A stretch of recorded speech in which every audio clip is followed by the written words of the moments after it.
Hey guys, Austin here with the day after the Oilers 4-0 loss to the LA Kings. For those of you who are unfamiliar, the day after is an episode that I upload the day after an Oilers game where I kind of discuss different storylines, different players, different things about the game that I don't usually discuss during the post-game debrief, or I discuss things and elaborate on them a little bit more. And I also like to answer questions as well. I'm very engaged in the comments section, so anything you want to throw my way, comment section is open game for everyone, as long as it is respectful, of course.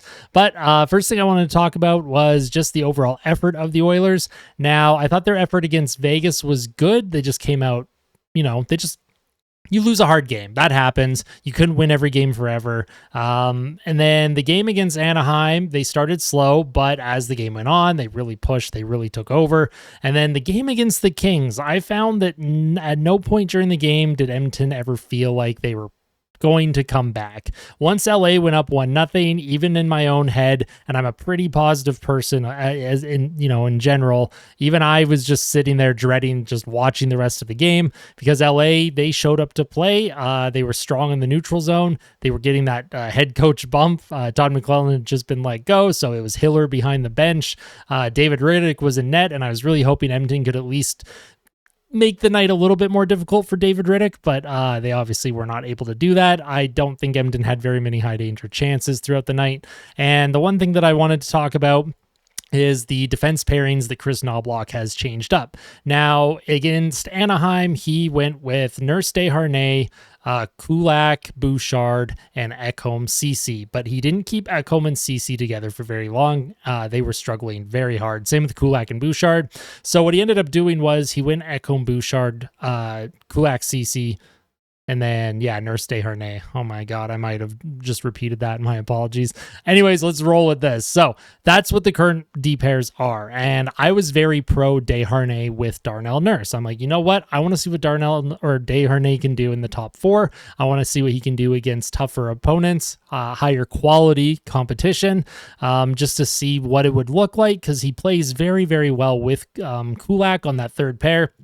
But it was pretty obvious against the Los Angeles Kings that Nurse and Desharnais just don't quite work together. I think Desharnais is a little bit out of his element. I think he's a perfect third pair defenseman, and that is what he is. I know I talk about sample sizes, and it's only been 2-game sample size, but maybe we won't try and push the 5 to 10 game sample that I originally wanted. Maybe you just revert the D pairs back to what was being so successful during the win streak and for most of the season. And then up front, the forwards, the second line of Draisaitl, Perry, and Evander Kane, I thought they had some good zone time. They weren't able to get any good quality shots, in my opinion. They weren't able to find the net, but they were sustaining zone time. They were getting under the skin of the LA Kings, and that's something that they can keep building on because obviously the game against Anaheim, Evander Kane had his hat trick. The line looked great. They were generating chances. So it's only a matter of time before that line continues to produce. The top line of Nugent Hopkins, Hyman, and McDavid, they did not have a great game. They didn't have a terrible game, but they're struggling at scoring right now. I think in the last 10 games, that line, their line shooting percentage is like 3% right now. And that's obviously unsustainable. They are going to regress back to the mean. So I'm not too concerned about Nuge, Hyman, and McDavid. However, Ryan Nugent-Hopkins, I did want to point out, he has 1 goal in his last 12 games. So it would be nice to squeeze just a little bit more offense out of Ryan Nugent-Hopkins. Obviously, nobody expected him to play and produce like he did last season with his 100-point season, but it would be nice if Nugent-Hopkins could start getting on the score sheet just a little bit more, helping out the other big guys like Draisaitl and McDavid, Hyman, just produce a little bit of offense because the bottom 6, this is what I want to talk about. Third line of Holloway, McLeod, Foegele. On paper, that should be a line that is they're just a freight train. They just come at you in waves over and over. It is full of speed. It is full of size, tenacity. But that line has not worked very well for a couple games in a row now. I think Warren Foegele has looked very off since the All-Star break. He might still be on holiday up here, so it'd be nice to see Warren Foegele kind of get back to game level. Ryan McLeod and Dylan Holloway, again, they're skating fast and they're kind of getting in the right areas, but they're just not quite able to sustain much zone time. And then the fourth line of Janmark, Ryan, and Brown, something needs to change with this fourth line. I get it. Janmark and Brown, they bring the penalty kill value, I totally get it. But the penalty kill has started to leak some goals now. And obviously, it's not just Brown or Janmark's fault. The penalty kill was due to start regressing. Since December 31st, the penalty kill was running at 92% or 93%. And they were just on an unbelievable run. So that was obviously going to regress.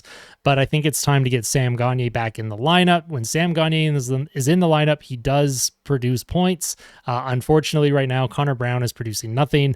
Mattias Janmark is producing nothing. And there are some people that don't mind the nothing as long as they're not giving up anything. And yeah, Janmark, he's not on the ice for any goals against, and he generally plays a pretty quiet game.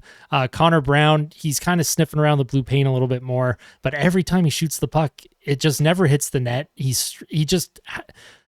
hasn't scored. And I think we need to start rewarding the guys that have put the puck in the net. And Sam Gagner is someone that should be playing in place of a Connor Brown, in my opinion, or even Derek Ryan. If you want the veteran Derek Ryan, he's 35, 36 now. If you want to give him a rest, and then Sam Gagner, he can step into that fourth line center role. He has played center in the past. I think that would be okay too. But let's jump into some analytics from the game last night. A few things I wanted to talk about. So, of course, the LA Kings, they win 4-0. We all know that. The NHL game day stats, just the raw data. Shots on goal, Edmonton ended up on top, 27-26.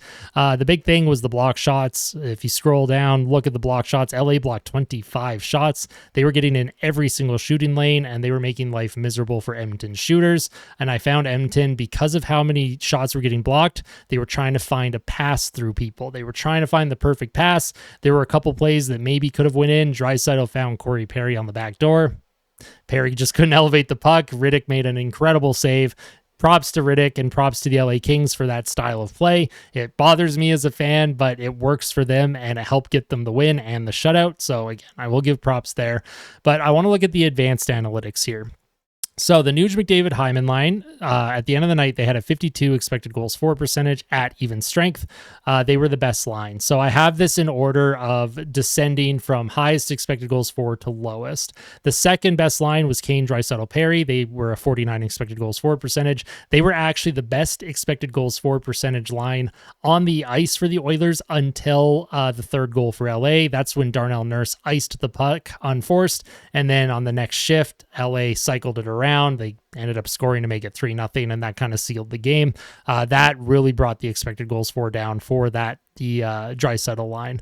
Then you have Janmark, Ryan, Brown. They only had a 25 expected goals for percentage, just not good enough at this point. And Holloway, McLeod, Fogle, even worse, 24 expected goals for percent. You need more from your bottom six, and the bottom six is a little bit leaky right now. Not only are they leaky, they're also not scoring. And it's hard to start getting frustrated because the team had won 16 in a row. Yes, they lost to Vegas. We bounced back. We beat Anaheim. Now we've lost to LA. We've only lost 2 of our last 3. It's not the end of the world. I totally get it. Not going to start overreacting. But there were signs during the 16-game win streak.